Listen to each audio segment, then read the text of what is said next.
चलो तो बेटा लास्ट क्लास में हमने क्या पढ़ा था, माइक्रो और मैक्रो का बेसिक डिफरेंस पढ़ा था, है ना।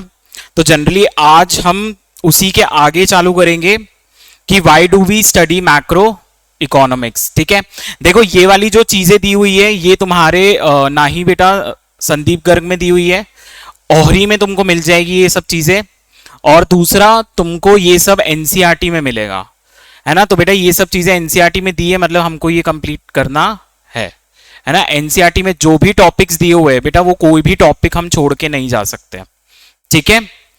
चलो तो सबसे पहले बेटा आज हम पढ़ेंगे बिजनेस साइकिल के बारे में, ठीक है। अब जैसे कि हर बिजनेस की एक साइकिल होती है, साइकिल का मतलब क्या होता है बेटा, कुछ फेजेस होते हैं जिसमें वो बिजनेस चलता है ना। कभी ऐसा तो है नहीं कि हमेशा बिजनेस एक ही ट्रेंड में चलता रहे कि सर मुझे हमेशा 100 करोड़ का प्रॉफिट ही होता रहे, ऐसा होता है क्या? नहीं होता, है ना। कभी बेटा फेज क्या होता है, अप फेज में होता है बिजनेस जहां हम ज्यादा प्रॉफिट कमा रहे होते हैं, कहीं पर डाउन फेज में होता है बेटा बिजनेस जहां पर हमको लॉसेस भी बियर करने पड़ते हैं, ठीक है।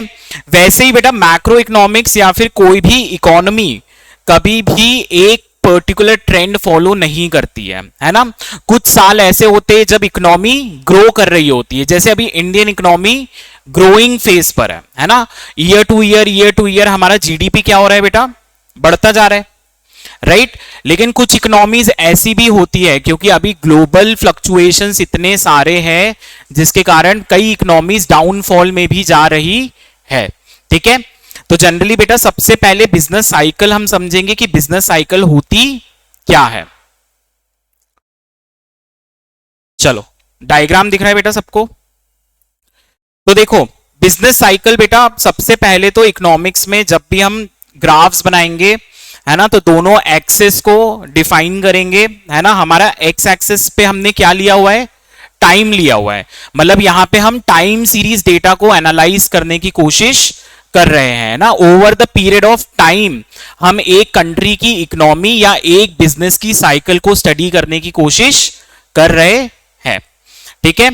और बेटा वाई एक्सेस पे हमने क्या लिया हुआ है, ग्रॉस डोमेस्टिक प्रोडक्ट, मतलब जनरली जीडीपी जो है बेटा वो किसी भी इकोनॉमी का प्रोडक्शन बताता है, इसीलिए हम यहां पर वाई एक्सेस में जीडीपी ले रहे हैं जो ये चीज बताएगा कि हमारी ग्रोथ कितनी हो रही है। क्लियर है यहां तक? चलो अब देखो बेटा क्या होता है जब भी तुम्हारी इकोनॉमी ग्रोइंग फेज में होती है ना, तो ये वाला जो फेज है बेटा जहां पर इकोनॉमी क्या हो रही है, ग्रो हो रही है, ठीक है। तो इस फेज को क्या बोलते हैं हम, एक्सपांशन। क्या बोलेंगे बेटा, एक्सपांशन, है ना, क्योंकि यहां पे बिजनेस या इकोनॉमी क्या कर रही है, एक्सपांड कर रही है ना। मतलब लास्ट ईयर से इस ईयर मेरा जीडीपी ज्यादा है कि कम है, ज्यादा है ना। मतलब लास्ट ईयर अगर मान लो मैंने कुछ प्रोडक्ट बनाए, 10,000 टन मैंने प्रोडक्ट्स बनाए, तो इस साल बेटा मैं उससे ज्यादा प्रोडक्शन कर रहा हूंगा, ठीक है। अब जैसे बेटा किसी भी माउंटेन के सबसे हाईएस्ट पॉइंट को क्या बोलते हैं अपन, पीक। तो इकोनॉमी भी जब हाईएस्ट पॉइंट पे पहुंचती है तो बेटा उसको हम क्या बोलते हैं, पीक, ठीक है। कोई भी इकोनॉमी का हाईएस्ट पॉइंट क्या होता है बेटा, पीक, ठीक है। फिर क्या होने लगता है, देखो इकोनॉमिक डिस्टरबेंसेस के कारण, है ना, कई बार ऐसा होता है कि इकोनॉमी, पिछले साल बेटा हमने 20,000 टन के प्रोडक्ट्स बनाए, इस साल हमारे प्रोडक्ट्स गिर के 15,000 टन के हो गए, है ना। तो पिछले साल से इस बार प्रोडक्शन कम हुआ है, तो ये फेज कैसा फेज होगा बेटा, रेसेशन का फेज होगा। इसको क्या बोलेंगे कि जब जीडीपी गिरना चालू होता है तो उस फेज को हम क्या बोलते हैं बेटा, रेसेशन। ये वर्ड आपने बहुत ज्यादा सुना होगा टीवीज में, है ना, कि जब भी न्यूज आती है तो ये चीज बोली जाती है कि हो सकता है कि अभी करंट वॉर के कारण बहुत सारी इकोनॉमीज किस में चली जाएंगी, रेसेशन में चली जाएंगी। तो रेसेशन का मतलब क्या होता है बेटा कि हमारा आउटपुट अब इस साल कम प्रोड्यूस होने वाला है with compare to last year, ठीक है। अब ये जो तुमको मिडिल लाइन दिख रही है बेटा, this is your average GDP, है ना। Over the period of time की जब भी हम बात करते हैं तब हमेशा हम एवरेज की भी बात करते हैं यहाँ पे, कि जैसे मैंने तुमसे पूछा कि बेटा 2020 में तुम्हारा प्रोडक्शन कितना था, है ना, तो तुम हो सकता है मुझे ये चीज बोलो कि सर 2020 में मेरा प्रोडक्शन 10 था, 21 में 15 था, 22 में 25 था, है ना, 23 में 30 हो गया। अगर मैं तुमसे पूछूं कि बेटा बिजनेस जब से चालू किया है तब से एवरेज प्रोडक्शन क्या है, तो बेटा इन सबको प्लस करके हम क्या करेंगे, इसका एवरेज निकालेंगे, राइट। तो कितना एवरेज आएगा बेटा इसका, 10 plus 15 plus 25 plus 30 divided by 4। चलो तो 30 एंड 10 40, 40 50 60 65 70 80, 80 बाय 4 दैट इज 20। मतलब मैं क्या बोलूंगा कि मेरा 4 साल में एवरेज प्रोडक्शन कितना था, 20 यूनिट्स का था। तो यहां पर भी बेटा ये जो प्रोडक्शन ये जो लाइन बता रही है ये एवरेज जीडीपी की लाइन बता रही है कि हम कंबाइन ईयर्स में पिछले जितने भी साल थे उसमें हमारा कितना एवरेज प्रोडक्शन हुआ है। अब बेटा इकोनॉमी गिर रही है लेकिन फिर भी एवरेज प्रोडक्शन के ऊपर है, तो कैसा फेज है, रिसेशन का फेज है कि इकोनॉमी संभल सकती है, ठीक है। लेकिन एवरेज के नीचे अगर मेरा प्रोडक्शन चला गया तो बेटा ये फेज इकोनॉमी का सबसे बुरा फेज होता है, जिसको हम क्या बोलते हैं बेटा, डिप्रेशन, है ना। डिप्रेशन का क्या मतलब हुआ बेटा, है ना, आजकल बहुत सारा डिप्रेशन चलता है। क्या मतलब हुआ डिप्रेशन, जहां पर कोई प्रोडक्टिविटी नहीं हो रही होती है ना। हम ये भी चीज बोलते हैं ना कि बेटा ये बंदा डिप्रेशन में चला गया, तो डिप्रेशन में चला गया मतलब कि जनरली उसकी हालत अच्छी नहीं है ना, उसकी जो प्रोडक्टिव कैपेसिटी है वो क्या हो गई है, कम हो गई है, वो सही चीजों पे ध्यान नहीं दे पा रहा, वो अपनी चीजों को मैनेज नहीं कर पा रहा। तो बेटा जब इकोनॉमिक्स में भी डिप्रेशन की बात करते हैं मतलब इकोनॉमी प्रॉपरली मैनेज नहीं हो पा रही है और वो भी लंबे समय के लिए मैनेज नहीं हो पा रही है, और वहां का प्रोडक्शन क्या हो गया बेटा, एवरेज प्रोडक्शन के नीचे चला गया। मतलब आउटपुट मेरा एवरेज आउटपुट जो मैं पास्ट फ्यू ईयर्स से कर रहा था उसके नीचे चला गया, ठीक है।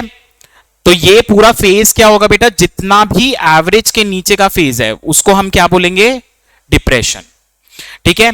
अब एक ऐसा पॉइंट आएगा ना जहां पर बेटा प्रोडक्शन वहां से फिर से टर्न अराउंड करेगा, है ना, कि अब प्रोडक्शन गिरने के बजाय धीरे धीरे बढ़ना चालू होगा, है ना। गवर्नमेंट ने बहुत सारी चीजों को प्लेस में लेके आया, बहुत सारी पॉलिसीज को यूज किया और पॉलिसीज यूज करके, है ना, इंटरनेशनल हेल्प लेके सब चीज करके अब फिर से हमारी इकोनॉमी क्या होना चालू हो गई, ग्रो करना चालू हो गई। लेकिन अभी भी क्या है, एवरेज के नीचे। तो बेटा लोएस्ट पॉइंट को क्या बोलेंगे यहां पे हम, ट्रो, है ना। क्या बोलते हैं बेटा इस शब्द को, ट्रो, TROUGH, ठीक है।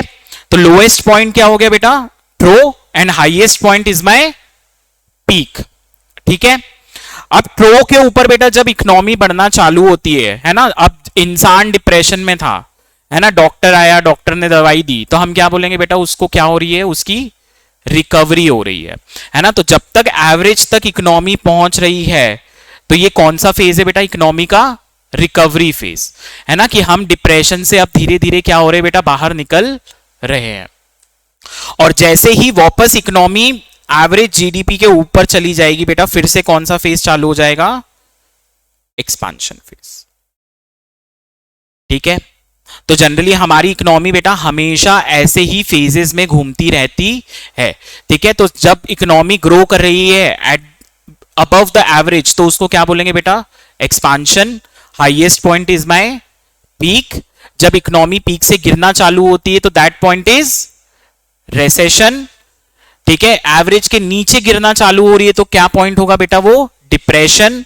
The lowest point is trough, और ट्रोक से जब इकोनॉमी बढ़ना चालू हो रही है तो कौन सा पॉइंट है बेटा, रिकवरी। एंड रिकवरी के बाद जब एवरेज के वापस ऊपर आ जाएगा तो बिजनेस साइकिल क्या होगा बेटा, अपने आप वापस स्टार्टिंग पॉइंट से चालू हो जाएगा। क्योंकि ये सिक्लिकल फॉर्म में चल रहा है बेटा, एक साइकिल फॉर्म में चल रहा है, इसलिए इसको बिजनेस साइकिल या फिर इकोनॉमिक साइकिल भी बोला जाता है, ठीक है, क्लियर है बेटा, ये है ना, ये आपको हर जगह पढ़ना है बेटा। अगर आप जैसे आगे बीकॉम भी करोगे बेटा, उसमें भी बिजनेस साइकिल आएगा, है ना। जब हम सीए फाउंडेशन पढ़ेंगे उसमें तो स्टार्टिंग में ही मैक्रो इकोनॉमिक्स में बड़ा चैप्टर है बिजनेस साइकिल के ऊपर, ठीक है। तो ये बेटा अभी से ही यहां पर क्लियर कर लो कि बिजनेस साइकिल होती क्या है, तो बाद में बेटा इसमें हमको पढ़ने में प्रॉब्लम नहीं आएगी। चलो, तो सबसे मेजर पॉइंट आता है कि why do we study macroeconomics, ठीक है, कि मैक्रो इकोनॉमिक्स पढ़ने का मेन मोटिव क्या है। तो मैक्रो इकोनॉमिक्स पढ़ने का मेन मोटिव क्या है बेटा, कि गवर्नमेंट इकोनॉमिक क्राइसिस को जानना चाहती है थ्रू बिजनेस साइकिल, है ना, कि एक इकोनॉमी की साइकिल कैसी चल रही है, और साइकिल जब हमको समझ में आती है तो बेटा हम राइट पॉलिसीज उस टाइम पे यूज कर सकते हैं, है ना। अगर मैं एक्सपांशन फेज में हूं तो बेटा मैं चाहूंगा कि मेरी इकोनॉमी और एक्सपांड करे, राइट। अगर मैं मान लो रेसेशन फेज में हूं तो बेटा मैं ये कोशिश करूंगा कि मेरी इकोनॉमी ज्यादा रेसेशन पॉइंट पर ना जाए, मतलब डिप्रेशन की कंडीशन में हम इकोनॉमी को कभी भी जाने देना नहीं चाहते। जनरली डेवलपिंग इकोनॉमीज पे अगर बेटा डिप्रेशन की सिचुएशन आती है तो फिर इकोनॉमी को रिवाइव करना बहुत ही ज्यादा डिफिकल्ट होता है। जैसे आज श्रीलंकन इकोनॉमी हो गई, पाकिस्तान इकोनॉमी हो गई, है ना, बांग्लादेश इकोनॉमी हो गई, बेटा ये सब अब ऑलमोस्ट डिप्रेशन के फेजेस में जा चुकी है, तो इनको वहां से रिवाइव करना बहुत ही ज्यादा डिफिकल्ट सिचुएशन होती है। इसलिए कभी भी इंडियन गवर्नमेंट रेसेशन को रोकना ही चाहती है बेटा, रेसेशन फेस में भी इंडियन इकोनॉमी को नहीं जाने देना चाहती, ठीक है। हमारी इकोनॉमी सिर्फ एक टाइम पे बेटा डिग्रो हुई थी जो कोविड था, it was an very supernatural circumstances था जिसके कारण हमारी एक बार इकोनॉमी डिग्रोथ हुई है ना, वरना पिछले सारे सालों में बेटा हमारी इकोनॉमी जनरली ग्रोथ ट्रेंड पर ही चल रही है, ठीक है। चलो, तो पहला क्या हो गया पॉइंट बेटा, why do we study macroeconomics, कि worst case scenario of depression and hyperinflation से हमको इकोनॉमी को बचाना है और हम उस टाइम पे राइट पॉलिसीज को यूज कर सकते हैं। नेक्स्ट क्या है बेटा, मैक्रो इकोनॉमिक्स में कोई कुछ बोल रहा है क्या? मैक्रो इकोनॉमिक्स क्यों पढ़ना चाहते हैं बेटा, कि जनरली हम वेलफेयर को भी देखना चाहते हैं कि ऐसा तो नहीं हो रहा कि एक इकोनॉमी में रिच बहुत ज्यादा रिच हो रहा है और पुअर बहुत ज्यादा ही पुअर होता जा रहा है ना। तो जनरली मैक्रो इकोनॉमिक्स में गवर्नमेंट का रोल भी ये चीज होती है कि बेटा जनरली डेवलपमेंट जो हो वो इक्विटेबल डेवलपमेंट हो, ऐसा नहीं कि सिर्फ जो जीडीपी का पार्ट है वो सिर्फ कुछ सेक्शन ऑफ द सोसाइटी को ही बेनिफिट कर रहा है। चलो, है ना, and different challenges in the society, बेटा डिफरेंट चैलेंजेस को समझने के लिए भी हमको मैक्रो इकोनॉमिक्स जानना बहुत जरूरी है ना। आज मुझे ये चीज पता है, जैसे बेटा एक चीज होती है एम्प्लॉयमेंट, है ना, फिर उसके बाद नेशनल इनकम और आउटपुट। अगर बेटा मुझे ये चीज पता है, अगर मैंने ये चीज को एनालाइज कर लिया कि मेरी इकोनॉमी जो है वो कौन से फेज में, एक्सपांशनरी फेज में, तो बेटा एम्प्लॉयमेंट कैसी होगी, ज्यादा होगी कि कम होगी? ज्यादा होगी। नेशनल इनकम मेरी ज्यादा होगी कि कम होगी?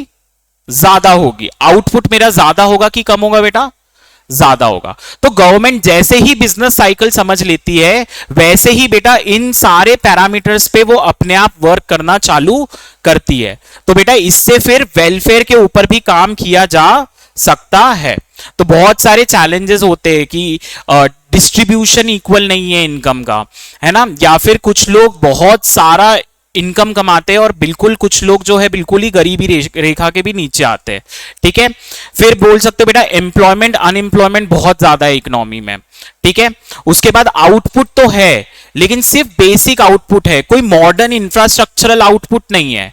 आज जैसे इंडिया जितना तेजी से बेटा आईटी सेक्टर में ग्रो कर रहा है, मतलब हम इनोवेशन एंड टेक्नोलॉजी पे भी उतना ही ध्यान दे रहे हैं। अब गवर्नमेंट रियली नोज कि हमको हमारी इकोनॉमी कहां से कहां पहुंचानी है, ठीक है। चलो बेटा ये भी एनसीईआरटी के चैप्टर्स में दिया हुआ है ना, तो जनरली मैं इस वाले टॉपिक को थोड़ा एनसीईआरटी से ही पढ़ाना चाहूंगा, ठीक है। जनरली यहां पे हमारी बात चल रही है बेटा डेवलपमेंट ऑफ इकोनॉमिक्स की, कि इकोनॉमिक्स डेवलप कैसे हुआ। लास्ट क्लास में भी मैंने बताया था बेटा एडम स्मिथ थे, who was the founder of economics and he is also known as father of economics. ठीक है, तो एडम स्मिथ के बारे में क्या क्या दिया हुआ है बेटा। Adam Smith is regarded as the father of modern economics which is also known as political economics at that point of time. तो जनरली बेटा उस टाइम पे इकोनॉमिक्स जैसा कोई शब्द नहीं था, ज्यादा से ज्यादातर जो भी लोग थे, फिलोसोफर्स थे, वो पॉलिटिक्स की बात करते थे कि एक गवर्नमेंट कैसे काम करनी चाहिए, गवर्नमेंट के इंटरवेंशंस क्या क्या होने चाहिए। ठीक है, इनकी बुक का नाम बेटा पूरा याद रखना है। उस दिन मैंने सिर्फ वेल्थ ऑफ नेशन बताई थी, जनरली वेल्थ ऑफ नेशन भी याद रखोगे तो चलता है, लेकिन इनकी पूरी बुक का नाम याद होना चाहिए बेटा। बुक का नाम लिख लो, an inquiry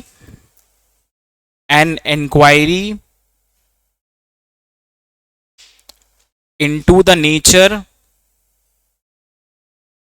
and cause of the wealth of nation।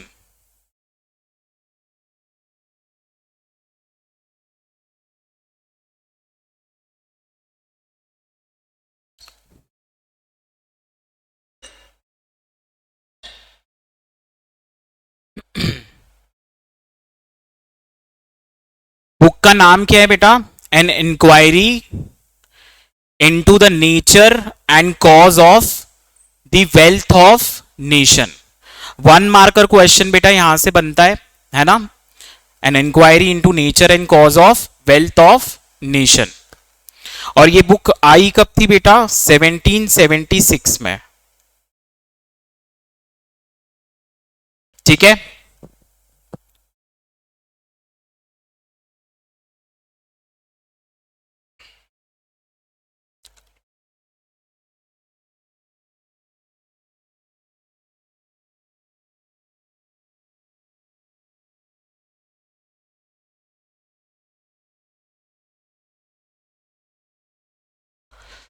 लिख लिया बेटा। चलो, तो जनरली पहला तो बेटा जो फर्स्ट इकोनॉमिस्ट थे वो एडम स्मिथ थे, उसके बाद बहुत सारे इकोनॉमिस्ट आए, है ना। अब इस फेज के बीच में बेटा जनरली 1776 की बात कर रहा है ना। 1776 से बेटा 1930 तक सब चीज सही चल रही थी, है ना। जो भी इन लोगों ने इकोनॉमिक्स की थियोरीज दी थी वो बिल्कुल सही वर्क कर रही थी। लेकिन 1930 में क्या आया बेटा, द ग्रेट डिप्रेशन,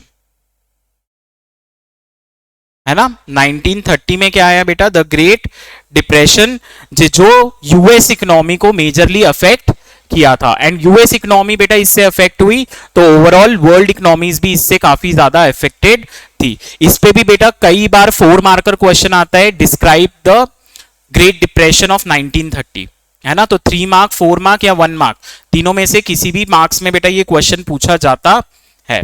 ठीक है, अब 1930 में बेटा जितनी भी इकोनॉमिक पॉलिसीज इन लोगों ने दी थी, है ना, कि जनरली क्या करना चाहिए इकोनॉमी को रिवाइव करने के लिए, वो सारी इकोनॉमिक पॉलिसीज क्या हो गई, फेल हो गई, है ना। कि हम जैसे मान लो कि बेटा x plus Y is equal to Z हमेशा से पढ़ते हैं, लेकिन कोई ऐसी इक्वेशन आ गई कि ये इक्वेशन सॉल्व ही नहीं हो रही है। तो यहां पर फिर बेटा 1936 में कौन आए, जॉन केन्स। ठीक है, who is the father of macroeconomics. ठीक है, तो आज जितनी भी मैक्रो इकोनॉमिक्स बेटा हम पढ़ रहे हैं वो किन की बदौलत पढ़ रहे हैं, जॉन केन्स की वजह से। ठीक है, तो ये बेटा चार्ली चैपलिन जैसे दिखने वाले इंसान क्या है, जॉन केन्स, है ना। इन्होंने मैक्रो इकोनॉमिक्स का मजाक हमारे साथ किया है। ठीक है, तो पूरा नाम क्या है बेटा इनका, जॉन मेनर्ड केन्स। ठीक है, मेनार्ड है ना, MAYNARD। अगर मेनार्ड याद नहीं रहता है बेटा तो जॉन एम केन्स भी लिख सकते हो। ठीक है, so John M Keynes was a British economist. ठीक है, ज्यादातर इकोनॉमिस्ट बेटा जहां से भी आए वो यूरोपियन और ब्रिटिश एरा से आए हुए, है ना, जिन्होंने कैम्ब्रिज यूनाइटेड किंगडम में कॉलेज किया था अपना। फिर इन्होंने बेटा जनरली ये चीज बोली थी कि वर्ल्ड वॉर वन की जो ट्रीटी हो रखी है वो कभी भी सक्सेसफुल नहीं होगी। मतलब आज जितनी भी इकोनॉमी आसपास आ रही है ना, वो सारी इकोनॉमीज जो ट्रीटी कर रखी है बेटा वो ट्रीटी फ्यूचर में तोड़ेंगी, क्योंकि इकोनॉमिक टर्मोइल ऐसा होगा कि इकोनॉमिक खुद के बारे में सोचेंगे, दूसरे के बारे में नहीं सोचेंगे। ठीक है, इसलिए बेटा फिर 1940s में जो वर्ल्ड वॉर 2 चालू हुआ, जनरली वो सारी इकोनॉमिक टर्मोइल की वजह से was one of the major reason, है ना। पॉलिटिकल रीजंस तो थे ही थे, लेकिन इकोनॉमिक रीजंस भी बहुत ज्यादा थे। इनकी कौन सी बुक थी बेटा? इनकी बुक थी, ये पूछा जाता है बेटा, general theory of employment, interest and money. ठीक है, तो जॉन केन्स की कौन सी बुक थी? He is a father of macro economics. और इन्होंने किस चीज का रिजोल्यूशन दिया था बेटा? किस चीज का? ग्रेट डिप्रेशन का सॉल्यूशन दिया था बेटा, है ना। तो जनरली इनकी बुक का नाम लिखो बेटा, the general theory of employment, interest and money. कब आई थी बेटा ये? 1936 में।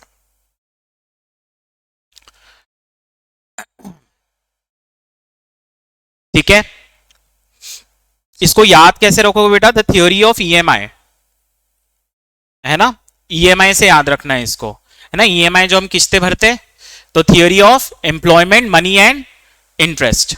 ठीक है, इनका बेटा इकोनॉमिक्स में बहुत ही ज्यादा कंट्रीब्यूशन था इंटरनेशनल ट्रेड को लेके। मतलब ही understand the economy of how interdependent economic relation कैसे होते हैं एक कंट्री से दूसरी कंट्री को लेके। ठीक है, अब यहां पे बेटा देखो, ग्रेट डिप्रेशन के बारे में कुछ बताया गया है ना। जनरली ग्रेट डिप्रेशन बहुत सारी बुक में बहुत छोटा सा दिया हुआ है कि 1930s 1929 में ग्रेट डिप्रेशन आया और जॉन केन्स ने उनको सॉल्यूशन दिया। बट बेटा ये कई बार 3 मार्क में क्वेश्चन आता है, तो 3 मार्क के क्वेश्चन के लिए हमको जनरली थोड़ा सा इसका बैकग्राउंड चाहिए होगा। सो जनरली ग्रेट डिप्रेशन आया कब बेटा? 1929। ठीक है, मतलब इसके पहले इकोनॉमी कौन से फेजेस में होगी बेटा? रिसेशन के फेज में होगी, है ना। मतलब इकोनॉमी ऑलरेडी ही क्या हो गई होगी? गिर रही होगी, जिसका मेजर रीजन वर्ल्ड वॉर 1 भी था। जब 1919 में बेटा वर्ल्ड वॉर 1 खत्म हुआ, तो उसके बाद इकोनॉमी ज्यादा तेजी से ग्रो नहीं कर पाई और कैसे फेज में जाने लगी? रेसेशन फेज में। और धीरे धीरे बेटा वो रेसेशन से रिकवर नहीं की, तो 1929 में क्या आया बेटा? The great depression. तो ये चीज बोली जाती है ना कि जनरली 100 साल के बाद अनादर ग्रेट डिप्रेशन आता है। मतलब 90 और 100 साल के बाद बेटा ग्रेट डिप्रेशन आता है ना। तो जनरली 1930 के बाद बेटा 2019 में कोविड का कारण थोड़े डिप्रेशंस हमको देखने में मिले। तो जनरली ये बोला जाता है बेटा कि हर 100 साल 90 साल में डिप्रेशन अपने आप को कंटिन्यू करता है ना। तो हमको बहुत ज्यादा 2029 के लिए तैयार रहना चाहिए, क्योंकि जिस हिसाब से कंडीशंस चल रही है बेटा, हो सकता है major economies all over the world कहां जा रही है? रेसेशन में जा रही है। ठीक है, आज बेटा इंडिया, चाइना और कुछ ऐसी कंट्रीज है जो बहुत अच्छा ग्रो कर रही है, लेकिन तुम करंट कंडीशंस देखोगे तो सारी की सारी इकोनॉमी रेसेशंस की तरफ जा रही है। ठीक है, चलो, तो यहां पे क्या बोलता है बेटा कि output and unemployment leaves in the country of Europe and north America fall bye huge amount. तो सबसे पहले तो बेटा प्रोडक्शन बहुत कम था, है ना। अगर डिप्रेशन में है इकोनॉमी, मतलब मेरा प्रोडक्शन कम है, और इस फेज में अनएम्प्लॉयमेंट रेट बहुत ही ज्यादा देखने को मिला। ठीक है, तो बेटा ये जो बुक लिखी गई थी employment, money and interest, generally ये जो बुक है वो सॉल्यूशन ही दे रही है अनएम्प्लॉयमेंट का, आउटपुट का। ठीक है, it is affected other countries in the world as well, क्योंकि बेटा यूएस इकोनॉमी सबसे ज्यादा डोमिनेंट इकोनॉमी रही है। तो जैसे ही यूएस इकोनॉमी अगर इफेक्ट होती है तो रेस्ट ऑफ द वर्ल्ड भी उससे इफेक्ट होता है। यहां पर कंडीशन क्या थी बेटा? ये पूछा जाता है कि what are the conditions for great depression, situation क्या थी? पहली सिचुएशन क्या थी बेटा, the demand for goods in the market was very low. तो यहां पे फर्स्ट कंडीशन क्या बोल रहा है बेटा, एग्रीगेट डिमांड वॉज वेरी लो। ठीक है, एग्रीगेट डिमांड वॉज वेरी लो, कि लोगों में डिमांड ही नहीं थी। क्यों नहीं थी बेटा, लोगों के पास पैसा ही नहीं था, है ना। पैसा ही नहीं होगा तो कोई डिमांड क्यों करेगा। जनरली हमेशा लोग सेव करते तो सिर्फ वो चीज की डिमांड करेगा जो नेसेसरी ऑफ लाइफ होगी। आज मुझे पता है बेटा कोविड आ गया है, तो कोविड में मैं सिर्फ उन चीजों की डिमांड करूंगा जहां पर जो मुझे लाइफ को सरवाइव करने के लिए नेसेसरी होंगे। ऐसा नहीं होगा कि मैं जाके कोई बहुत ही लग्जरियस कार परचेज कर रहा हूं, क्यों, क्योंकि ये अननेसेसरी खर्चे है। तो सारी की सारी एग्रीगेट डिमांड कैसी थी इकोनॉमी में बेटा, वेरी लो। सेकेंड क्या बोल रहा है बेटा, many factories were lying idle, कि क्योंकि डिमांड लो थी तो प्रोडक्शन नहीं था, और प्रोडक्शन नहीं था तो फैक्ट्रीज क्या थी बेटा, खाली पड़ी हुई थी। Workers were thrown out of the job, production ही नहीं है तो बेटा कोई वर्कर को रखेगा क्या, नहीं रखेगा। तो अनएम्प्लॉयमेंट रेट बहुत ही ज्यादा था। मेन पॉइंट ये है बेटा, unemployment rate rose from 3% to 25%। तो सेकेंड मेन सिचुएशन क्या थी बेटा, unemployment rate rose from 3% to 25%। कि जितने लोग काम कर रहे थे बेटा, अगर 100 लोग काम कर रहे हैं मतलब उसमें से 25 लोग क्या है, बेरोजगार है ना। और 3% बेटा, 4% 5% अनएम्प्लॉयमेंट रेट भी बहुत ज्यादा माना जाता है ना। तो natural rate of unemployment generally 3% तक अच्छा होता है, कि चलो ठीक है इकोनॉमी में इतने अनएम्प्लॉयड लोग चलते। जैसे जैसे अनएम्प्लॉयमेंट रेट और आगे बढ़ता जाता है बेटा, 9% 10%, 10% तो एक्सट्रीम बात कर रहा हूं कि बहुत ही बड़ी चंक ऑफ पॉपुलेशन अनएम्प्लॉयड है। तो तुम सोचो 25% ऑफ अ सर्टन पॉपुलेशन अगर अनएम्प्लॉयड है तो वो कितनी ज्यादा वर्स सिचुएशन होगी। ठीक है, नेक्स्ट क्या बोल रहे हैं बेटा, the aggregate output in the USA fell by 33%। तो थर्ड चीज क्या बोल रहे हैं बेटा, एग्रीगेट आउटपुट फॉल बाय 33%, है ना। मतलब मैं 3 चीजें बना रहा हूं तो बेटा आप कितनी बना पाऊंगा, 2 चीजें, है ना। मतलब मैं 300 बना रहा हूं तो अब मेरा प्रोडक्शन सिर्फ 200 का होगा। ठीक है, तो आउटपुट इतनी तेजी से गिरता जा रहा था। तो यहां पर बेटा जितनी भी मेन ये 3 चीजें बेटा, ये 3 चीज बिल्कुल याद रखनी है, पॉइंट टू पॉइंट लिखनी है। Aggregate demand was very low, unemployment rate rose from 3% to 33%, and aggregate output was falling at the rate of 33% during the Great Depression। तो यहां पर फिर क्या चीज हुई थी बेटा, केन्स ने अपनी नई book the general theory of employment money and interest के थ्रू ये चीज बताई थी कि कैसे डिफरेंट सेक्टर्स आपस में इंटरडिपेंडेंट होते हैं, कि मतलब एक सेक्टर हमेशा दूसरे सेक्टर को इफेक्ट करता है। अगर बेटा मैं ये चीज बोलूं कि प्राइमरी सेक्टर में अचानक से प्रोडक्शन कम हो गया तो बेटा सेकेंडरी सेक्टर के लिए तो रॉ मटेरियल ही नहीं है, क्योंकि प्राइमरी सेक्टर ही क्या हो गया, लो हो गया। सेकेंडरी सेक्टर में अगर प्रोडक्शन नहीं है तो बेटा वो चीज टर्शरी सेक्टर पर भी इफेक्ट करेंगी, है ना। मैं बैंकिंग सर्विस किसको दूंगा, जब लोग ही खरीदने के लिए नहीं है तो बेटा अपने आप टर्शरी सेक्टर भी क्या होगा, गिरना चालू होगा। तो all sectors are interdependent in an economy. यहां पर से बेटा बुक लिखी गई थी the theory of employment output and sorry EMI, है ना, एम्प्लॉयमेंट मनी एंड इंटरेस्ट, जिसने सॉल्यूशन दिया था ग्रेट डिप्रेशन का। और वहां पर से बेटा macroeconomics as a subject चालू हुआ है। ठीक है, ये चीज बेटा समझ में आई। ठीक है, तो इस क्वेश्चन जब बेटा कभी आएगा कि एक्सप्लेन द कंडीशंस या explain the great depression of 1929, तो यहां पर बेटा याद रखना 3 चीजें तुमको बतानी है। पहले तो तुम बेटा क्लासिकल इकोनॉमिस्ट के बारे में बताओगे। क्लासिकल इकोनॉमिस्ट मतलब बेटा एडम स्मिथ और 1930 तक जितने भी इकोनॉमिक्स या इकोनॉमिस्ट आए थे वो सब क्या थे बेटा, क्लासिकल इकोनॉमिस्ट। क्लासिकल इकोनॉमिस्ट मानते क्या थे, लास्ट क्लास में ये चीज मैंने बताई थी ना, क्लासिकल वर्सेस मॉडर्न नहीं पढ़ा था क्या हमने? चलो, तो पहले बेटा क्लासिकल इकोनॉमिस्ट के बारे में बताना है, सेकंड क्या बताना है तुमको यहां पे, ग्रेट डिप्रेशन के बारे में। ग्रेट डिप्रेशन आया कब और ग्रेट डिप्रेशन में क्या क्या चीजें प्रेवलेंट थी, और थर्ड चीज क्या बताओगे बेटा, केन्स के बारे में, है ना, कि कैसे केन्स ने इसका सॉल्यूशन दिया विद द हेल्प ऑफ जो भी उन्होंने अपनी बुक लिखी। अब तुमको एक डिफरेंस बताता हूं बेटा, क्लासिकल, ये तुम्हारी एनसीईआरटी में दिया हुआ है, ठीक है, तो क्लासिकल वर्सेस केन्स, इनमें डिफरेंस क्या है? देखो, क्लासिकल इकोनॉमिस्ट बेटा हमेशा एग्रीगेट, लिख लो बेटा, ये एग्रीगेट सप्लाई की बात कर रहे हैं। किस चीज की बात कर रहे हैं बेटा? एग्रीगेट सप्लाई की बात कर रहे हैं।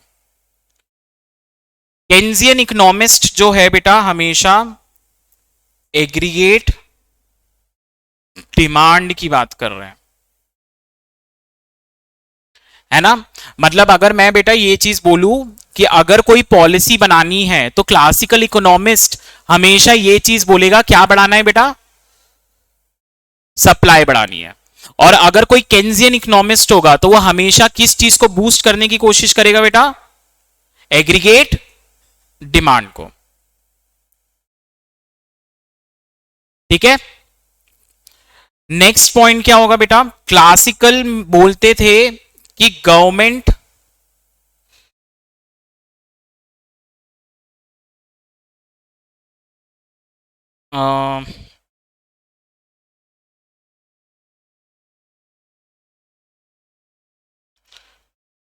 गवर्नमेंट इज अ फैसिलिटेटर, ठीक है। गवर्नमेंट क्या है? सिर्फ एक फैसिलिटेटर है। फैसिलिटेटर का मतलब क्या हो गया बेटा? कि गवर्नमेंट सिर्फ बेसिक फंक्शन के लिए काम करती है ना। बेसिक फंक्शन मतलब जैसे एजुकेशन देना, है ना, हेल्थ केयर सिस्टम बनाना, लॉ को मेंटेन करना, government is just a facilitator, ठीक है। लेकिन केन्जियन इकोनॉमिस्ट वाले बोलते हैं कि government plays a very important role, तो इसलिए बेटा हम पूरा की पूरा गवर्नमेंट के ऊपर चैप्टर पढ़ते हैं। तो यहां पर क्या बोलते हैं? गवर्नमेंट is an administrator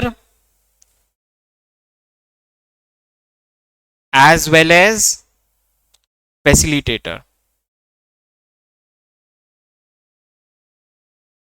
ठीक है।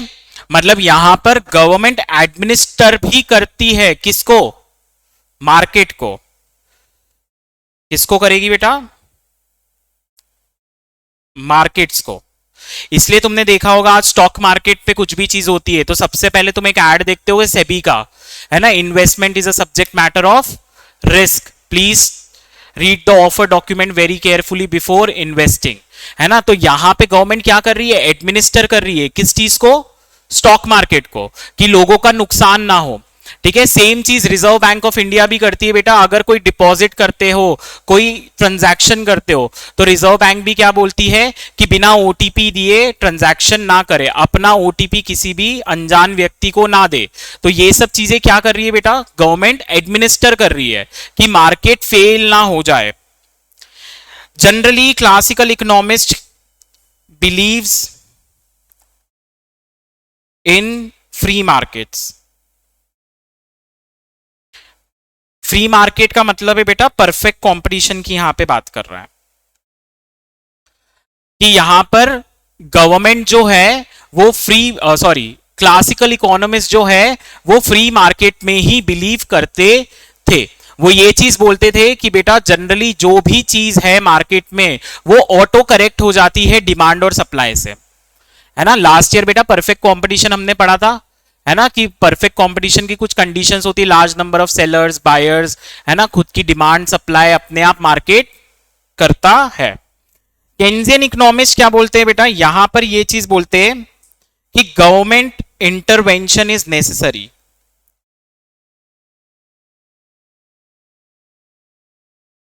Government intervention is necessary when market fluctuates और फेल्स।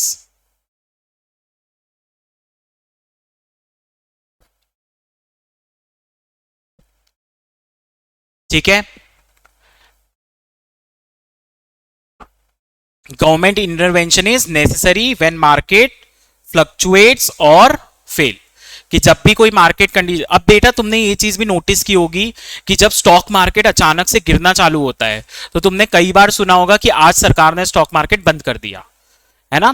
तो सरकार क्या करती है बेटा, जब बहुत सारा लॉस होना चालू होता है तो सरकार खुद से ही स्टॉक मार्केट को बंद करती है, क्योंकि यहां पे मार्केट क्या हो गया है, फेल हो गया है। अगर सरकार ने इंटरवीन नहीं किया तो बेटा बहुत सारे लोगों की वेल्थ चली जाएगी। ठीक है, यहां पर बेटा कुछ एग्जाम्पल्स लिख लो इकोनॉमिस्ट के।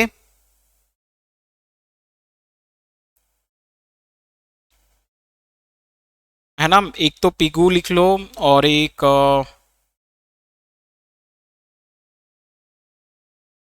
रॉबिन्सन लिख लो, है ना। जनरली बेटा ये पिगू एंड रॉबिन्सन तुमसे कभी पूछा नहीं जाएगा, लेकिन कभी क्लासिकल और इसका डिफरेंस तुमको लिखने को आ गया बाय चांस तो तुम्हारे पास पॉइंट्स है लिखने को। ठीक है, और ये कभी भी 3 मार्क्स से ज्यादा नहीं आ सकता। ठीक है, जब तुम एक बार बेटा एनसीईआरटी रीड करोगे तो ये सब चीजें अपने आप समझ जाओगे कि बोलने की क्या कोशिश कर रहा है। ठीक है, चलो यहां पर बेटा मेन कौन थे हमारे, केन्स। ठीक है, John Keynes.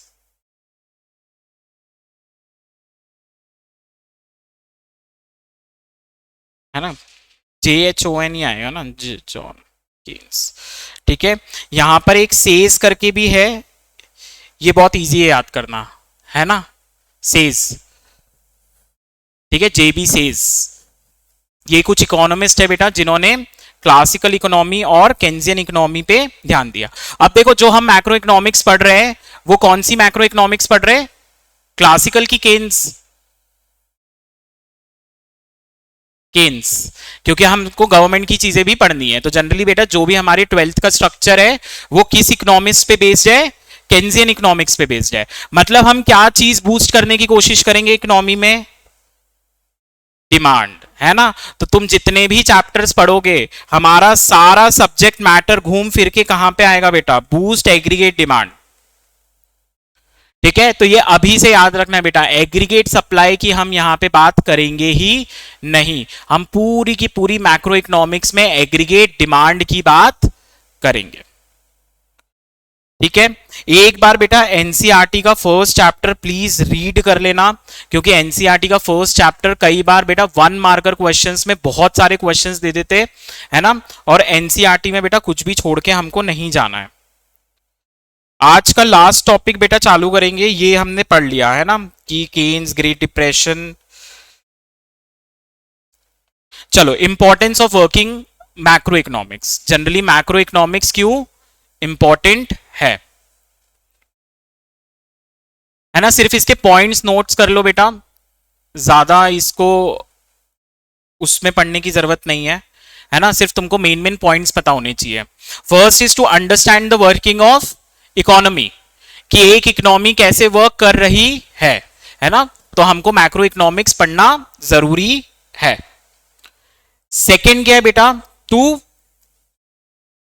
Understand the working of economy, है ना। जिन जिन के पास बेटा वीके हॉरी होगी, वीके हॉरी में ये सब चीजें दी हुई है। ठीक है, to understand the working of economy. Second बेटा, to find a solution, to find a solution to a complex problems,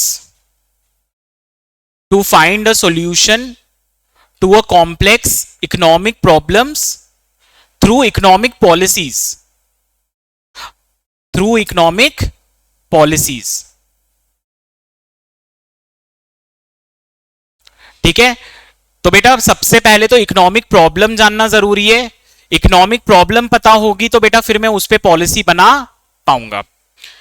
third क्या है बेटा, इन इकोनॉमिक ग्रोथ, कि जनरली इकोनॉमी कैसे ग्रो कर रही है, एक बिजनेस साइकिल में, है ना, उसको जानने के लिए मुझे मैक्रो इकोनॉमिक्स पढ़ना बहुत ज्यादा जरूरी है. So economic growth, it is necessary that the macroeconomic variables like income, output and employment should be evaluated. कि मुझे इवैल्यूएशन, एक ग्रोथ के लिए मुझे इनकम का इवैल्यूएशन करना पड़ेगा कि मेरी नेशनल इनकम कितने तेजी से बढ़ रही है, मेरा आउटपुट कितनी तेजी से बढ़ रहा है. इनके इवैल्यूएशन करके मैं ये चीज बोल सकता हूं कि मेरी इकोनॉमी ग्रो हो रही है या डीग्रो हो रही है. नेक्स्ट इज बेटा monetary problem. To solve the monetary problems. Monetary problems बेटा यहां पर मनी की बात कर रहा है. एक रुपया कैसे इफेक्ट होता है इकोनॉमिक वेरिएबल से, है ना. तो यहां पर हम मॉनेटरी प्रॉब्लम की बात कर रहे हैं, है ना. जैसे बेटा डीमोनेटाइजेशन आया था because there were certain monetary issues, है ना. मनी की वैल्यू बेटा कभी चेंज होती है क्या? 100 रुपए की वैल्यू कभी इकोनॉमी में चेंज होती है क्या? होती है? नहीं होती. कैसे होती है बेटा? अगर डोमेस्टिकली बात करूं बेटा, अगर महंगाई बढ़ गई तो मनी की वैल्यू क्या हो जाएगी? डेप्रीशिएट होगी. राइट कि आज पहले 100 रुपए में मैं बेटा 10 चीजें खरीद सकता था, लेकिन महंगाई इतनी बढ़ गई जिसके कारण आज मैं 100 रुपए में 5 ही चीजें खरीद पा रहा हूं. तो मेरी रियल मनी की वैल्यू क्या हो गई बेटा? कम हो गई. ठीक है. अगर इंटरनेशनल इकोनॉमिक्स में बात करूं तो बेटा डॉलर जो है वो महंगा होते जा रहा है और मनी क्या होते जा रहा है? सस्ता होते जा रहा है. तो कंपैरिजन जब यहां पे कर रहे हैं तो क्या हो रही है बेटा? मनी डेप्रीशिएट होती जा रही है और डॉलर एप्रीशिएट होते जा रहा है. तो मॉनिटरी पॉलिसीज बेटा बहुत जरूरी है एक इकोनॉमी को बैलेंस रखने के लिए. अगर हमने मनी को सही से बैलेंस नहीं किया तो बेटा पूरी की पूरी इकोनॉमी डूब जाएगी, है ना.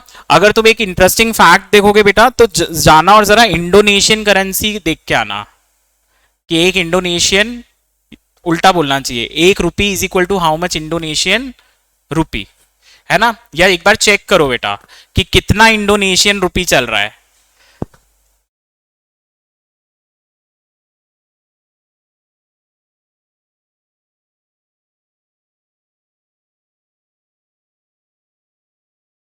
हम्म. 180, 1 इंडोनेशियन रुपया, इंडोनेशियन रुपी, है ना. तो जनरली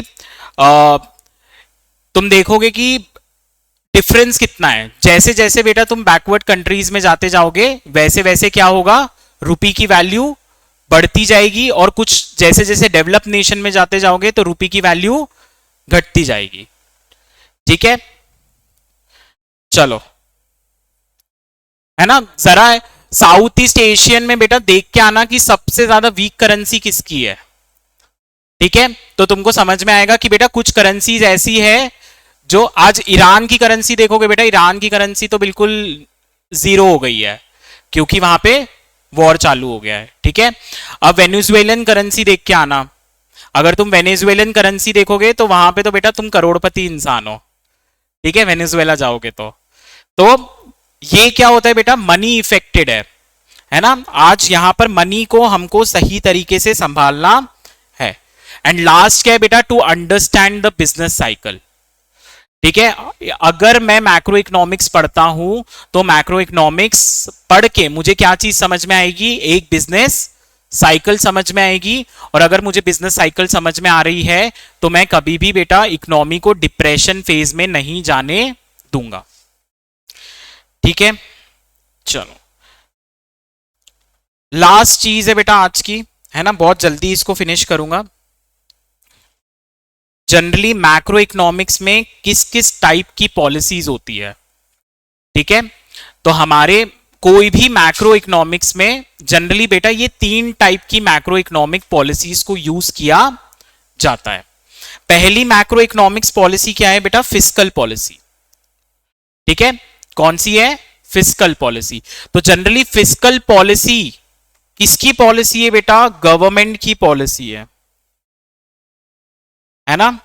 कौन है बेटा, कौन दिख रहा है तुमको फेस में? किसका फेस है ये? कौन है बेटा ये? हमारी फाइनेंस मिनिस्टर। कितने साल से फाइनेंस मिनिस्टर है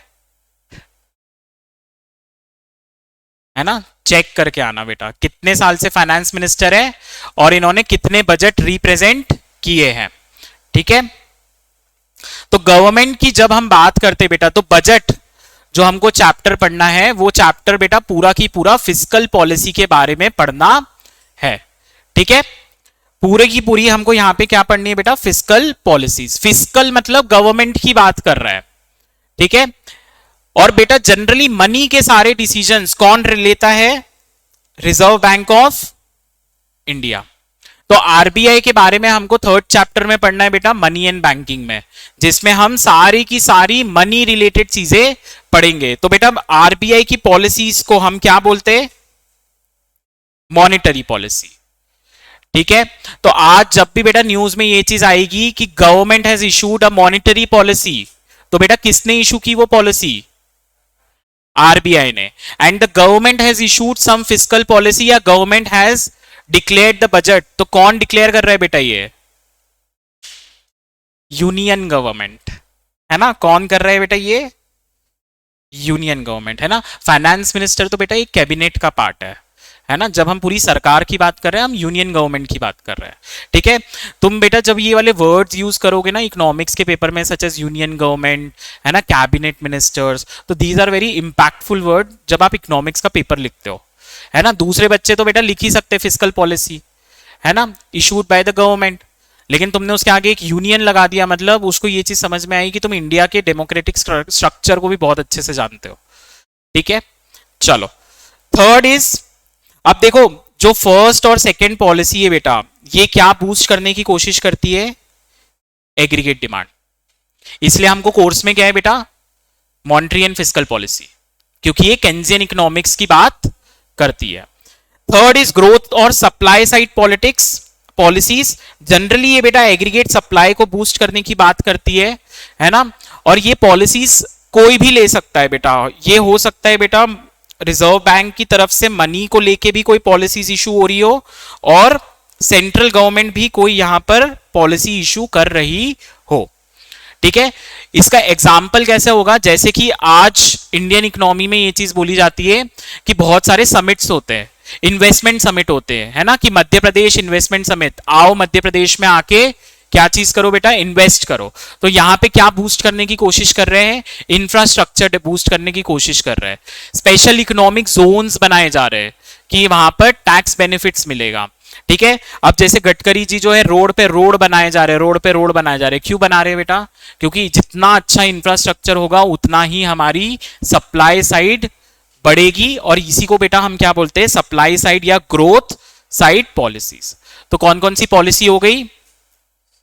fiscal policy, the decisions are taken by union government. Second is monetary policy, the decisions are taken by RBI, है ना।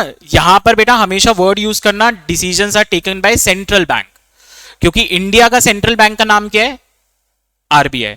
यूएस के सेंट्रल बैंक का नाम क्या है? फेडरल रिजर्व, है ना। तो बेटा यूएस के फेडरल बैंक का नाम, सेंट्रल बैंक का नाम क्या है? Federal reserve. यूरोपियन यूनियन का घर से देख के आना कि यूरोपियन यूनियन का सेंट्रल बैंक कैसे वर्क करता है और कितनी कंट्रीज उसमें इन्वॉल्व है। ठीक है, तो मनी एंड बैंकिंग चैप्टर जब पढ़ेंगे तब थोड़ा सा हम इसके बारे में भी बात करेंगे। And third side policies are growth और सप्लाई साइड पॉलिसीज, जो किस चीज को बूस्ट करने की बात करती है बेटा? Aggregate supply. ठीक है, चलो आज का चैप्टर बेटा यहीं पे खत्म करते हैं, है ना। जनरली फर्स्ट चैप्टर तुम्हारा आधा कंप्लीट हुआ है ना, और एनसीईआरटी का फर्स्ट चैप्टर कंप्लीट हुआ है। तो एनसीईआरटी का फर्स्ट चैप्टर बेटा पढ़ के आना, एक बार रिवाइज करके आना, और जिन जिन के पास वीके हो रही है बेटा, वीके हो रही से स्टार्टिंग का इतना फेस पढ़ के आना। हाँ हाँ भेज दूंगा ना। ठीक है, हम अपना इकोनॉमिक्स का एक ग्रुप बना लेंगे जिसमें मैं सारी पीडीएफ्स एंड नोट्स भेजता जाऊंगा। ठीक है,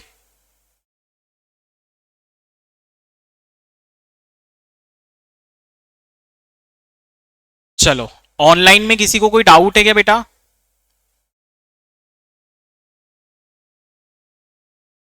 चलो आज का क्लास बेटा यहीं खत्म करते हैं ना।